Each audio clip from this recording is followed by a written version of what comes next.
I was arrested. I was taken in handcuffs to a local mental hospital. From there, I was placed under psychiatric hold, and I want to explain how I came to be in those circumstances. As you know, we all have a choice to choose life and death. And in Deuteronomy 30:19, when Moses was reviewing the covenant with the children of Israel, he said, "Today I have given you the choice between life and death, between blessings and curses. Now I call on heaven and earth to witness the choice you make. Oh, that you would choose life so that you and your descendants might live." And so it's so important to remember that the choices we make not only affect us, but they affect the next generation.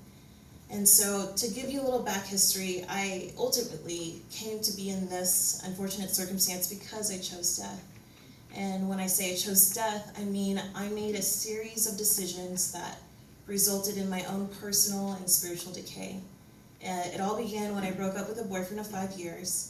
He was my very first boyfriend, and I was completely devastated. I was heartbroken. And so I began to numb the pain of the breakup with alcohol and partying. And immediately I began to date someone else.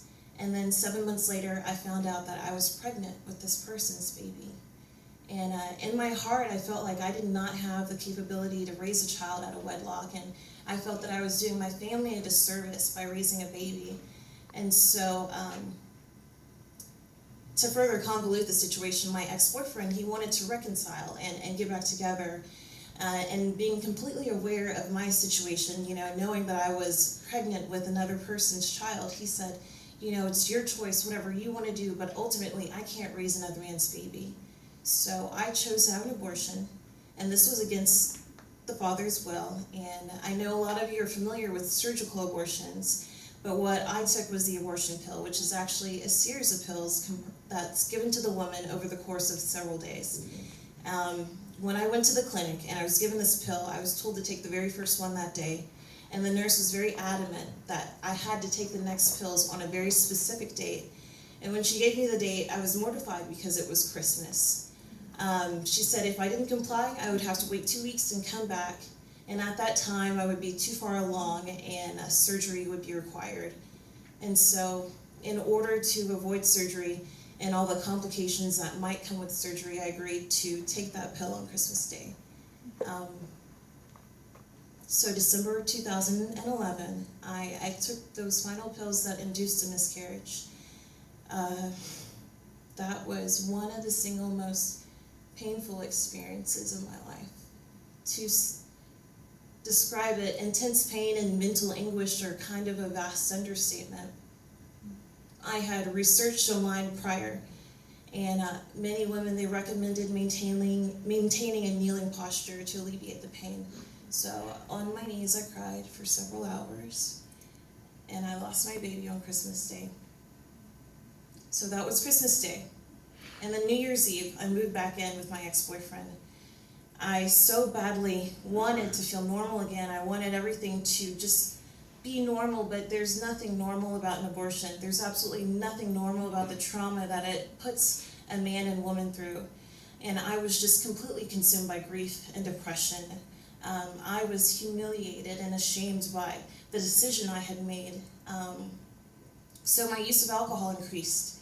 I began to use other substances to numb the pain, and I was just so angry on the inside that I had allowed myself to make this decision. Eventually, all my anger began to boil over, and I became very violent towards my significant other. Inside, I did not have the ability to love myself, and this was directly reflected in the relationship I was in.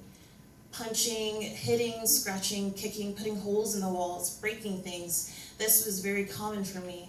At the time, the police visited often, and at one point we were almost evicted from our home. All this self-loathing and the hatred for myself began to boil over, and eventually I began to self-mutilate. I just wanted to die on the inside. I was just so mad at myself for making this decision, for making the decision to give away an innocent life. And it was this situation, the self-mutilation, my boyfriend at the time, he walked in when I was in the act, and this prompted him to call 911, and that's how I ended up in the mental hospital. what people think is that it's a sudden downfall, but typically it's a gradual descent that brings us to our rock bottoms. And so when I was in that hospital, I decided within myself that this was going to be my rock bottom, and it wasn't going to go any lower than this. And I want to share with you a quote from Mother Teresa. She had a very profound view of abortion. She said, "I feel the greatest destroyer of peace today is abortion, because it is a war against the child, a direct killing of the innocent child, murdered by the mother herself. And if we can accept that a mother can kill even her own child, how can we tell other people not to kill one another? How do we persuade a woman not to have an abortion? As always, we must persuade her with love." And we remind ourselves that love means to be willing to give until it hurts. And so I had made a series of decisions that resulted in my own personal and spiritual decay. I had chosen death. But the beauty in it all is that after I left that hospital, I made a decision to end the relationship I was in. I moved back home and I stayed with my family. I rededicated my life to Christ. And now I'm a member of Watermark Community Church, which is where I was initially connected to Peace After the Storm. And through Peace After the Storm, I went through Surrendering the Secret, which is an abortion recovery Bible study.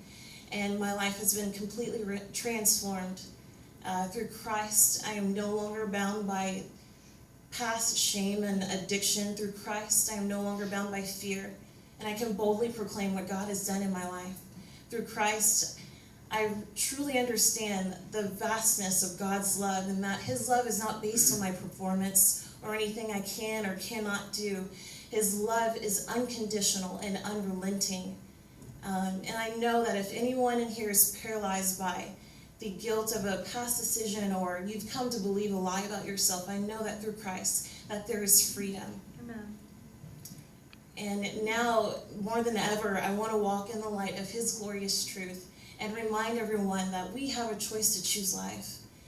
And it's just like Deuteronomy said, that we choose life so that our descendants might live. And so it's not just for us, but it's for the next generation that we choose life. And so every day we open the Word, we have the opportunity to believe the truth that God has written about us in that Word. And my prayer for everyone here is that you would choose life.